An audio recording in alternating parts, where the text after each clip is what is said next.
सध्या धरणाचे 3 गेट चाललेले आहे.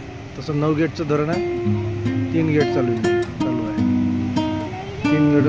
3 गेट सोडल्यामुळे नदीचा प्रवाह भरपूर प्रमाणात पाण्याचा विसर्ग चालू आहे.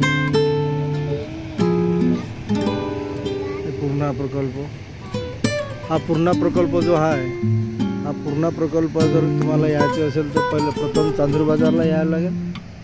त्यानंतर चांदूर बाजार आल्यानंतर विसोळी पूर्णा प्रकल्प म्हणून ब्राह्मणाथडीहून एक फाटा फुटतो, ते पूर्णा प्रकल्प म्हणून विसोळी पूर्णा प्रकल्प. विसोळीला आल्यानंतर तिथून 1 ते 1.5 किलोमीटर हा पूर्णा प्रकल्प आहे.